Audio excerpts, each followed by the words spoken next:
Argentina. Causas y consecuencias de la inflación. Por el licenciado Guillermo Moreno, el licenciado Pablo Chaliú, el licenciado Walter Romero y la colaboración de Marcos von Iflinger. Oportunamente en Les hablé con el corazón, me contestaron con el bolsillo, se sostenía que si se intercambian solo dos bienes en una economía de trueque, la escasez de alguno de ellos requeriría una mayor cantidad del otro para adquirirlo, modificando así los valores relativos. No obstante, al incorporar el dinero como facilitador de las transacciones, puede suceder que uno de los bienes aumente su precio al margen de lo acontecido con el otro. Por lo tanto, es obvio que sin moneda fiduciaria no habría inflación. De allí que alguna escuela de la disciplina sostenga que es siempre y en todo lugar un fenómeno monetario. Una afirmación correcta, pero solo en aquel imaginario momento donde estaremos todos muertos, el largo plazo. Ahora bien, en el horizonte cercano, donde estamos todos vivos, existen diversas explicaciones para el fenómeno en cuestión. Por exceso de demanda, ya sea gasto privado o público, interno o externo, que tiende a expandirse más allá de la frontera de producción, recalentando el aparato productivo.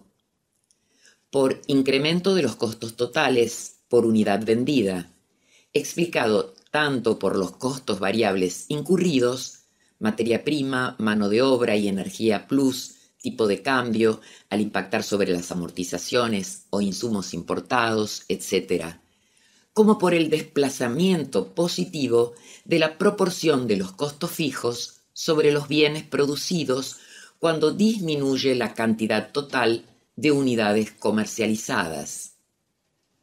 Por expansión de la oferta monetaria, expresada con claridad en la teoría cuantitativa del dinero. Las transacciones de bienes y servicios a un precio promedio ponderado necesitan de una cantidad de medios de pago que circula de persona en persona, humana o jurídica, a una determinada velocidad. De tal manera se formula la siguiente ecuación.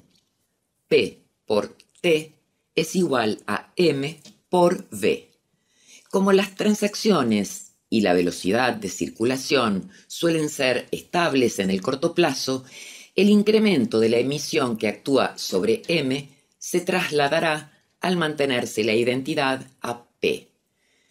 Y por estructura productiva, cuando una empresa con participación relevante en un determinado sector alcanza su límite de capacidad y opta por aumentar el precio de venta en vez de ajustar por cantidad, incremento de inversión, la decisión se trasladará aguas abajo hacia toda la cadena involucrada.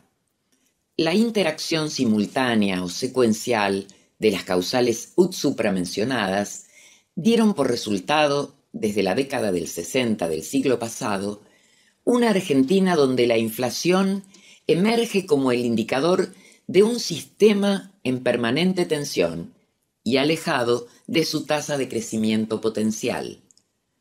Aceleración inflacionaria en las dos últimas administraciones gubernamentales y sus consecuencias en el entramado productivo. El fracaso reciente de la gestión Cambiemos y el presente de la del Frente de Todos se refleja con especial claridad en el comportamiento de la variable proxy, índice de precios al consumidor, calculado por el Instituto Nacional de Estadísticas y Censos.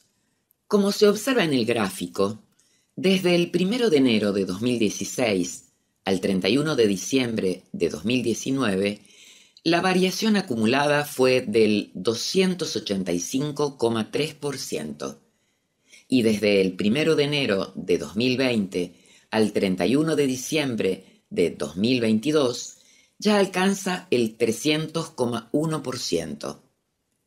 Profundizando el análisis, El resultado del aumento general de precios en el año 2016 se ve mayoritariamente explicado por una revaluación inicial del dólar respecto al peso, quita o baja de retenciones para productos relevantes de la canasta básica alimentaria, incremento en el valor de las tarifas de los servicios públicos y un aumento en la tasa de interés real.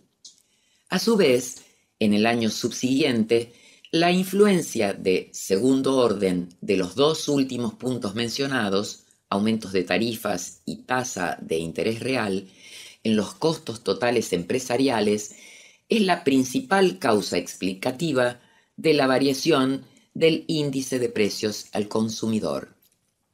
Por su parte, para los años 2018 y 2019, la implementación de un esquema económico inconsistente que espiralizó el déficit fiscal total con el subsecuente endeudamiento interno y externo para su financiamiento generó, ante el retiro de los prestamistas privados y extranjeros y su reemplazo por el Fondo Monetario Internacional, unas asombrosas modificaciones en la relación peso-dólar con el efecto precio observado en el período. Gráfico. Argentina, evolución del índice de precios al consumidor, variación interanual.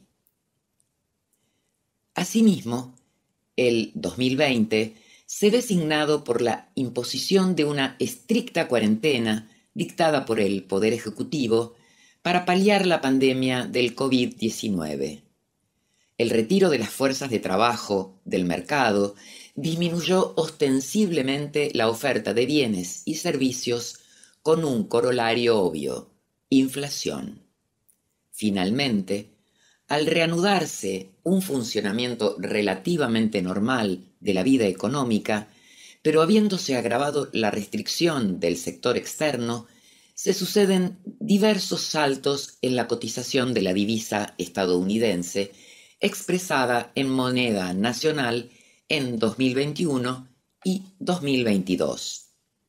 Las consecuencias de estos procesos en el tejido económico-social, entre otras, fueron el deterioro de los ingresos populares, sueldos, salarios, jubilaciones, pensiones y asignaciones, la dificultad del análisis de factibilidad de los proyectos de inversión, la distorsión generada en los estados contables de las sociedades y el diferencial de apropiación del excedente generado según la envergadura de los actores involucrados al interior de la cadena productiva, resultando ineludible entonces plantearse un objetivo preciso: la inflación doméstica igual a la internacional. En aras de este fin, el diálogo en el marco de un magno acuerdo social resulta imprescindible, debiéndose consensuar el set de precios relativos, el nivel inflacionario por periodo de tiempo, el tipo de cambio, las tasas de interés, los cuadros tarifarios considerando los costos totales incurridos más una tasa de rentabilidad justa y razonable para el capital total empleado en los distintos eslabones intervinientes, de los servicios públicos, los sueldos, los salarios, la carga impositiva, las tasas, las contribuciones y los derechos de exportación e importación. De la misma forma, son indispensables también en los requisitos de origen del magno acuerdo social, la búsqueda del superávit fiscal primario, que facilite el equilibrio entre las cuentas públicas y que impacte positivamente en la hoja de balance del Banco Central de la República Argentina, en conjunción con un robusto saldo favorable de la balanza comercial, que tienda a equilibrar el sector externo. Adicionalmente, un tipo de cambio adecuado y una correcta administración del comercio permitirá conseguir una hegemonía en el mercado doméstico y una penetración consistente en los externos de las empresas argentinas, facilitando su competitividad vis a las del resto del mundo. En complemento, la observancia de una pertinente política monetaria permitirá al sector privado acceder al financiamiento de capital con una tasa de interés que se encuentre en orden de magnitud similar a la internacional. Al desorden macroeconómico actual es necesario ponerle fin. Debe ser un propósito mancomunado de la dirigencia empresarial, sindical, religiosa, política y social el procurar obtener una evolución de los precios locales en sintonía con los globales, teniendo en claro que el Estado, en su conjunto, es el principal responsable en su concreción. Solo de esta manera se conseguirá sentar las bases para un modelo de desarrollo económico permanente y sustentable con orientación a la producción.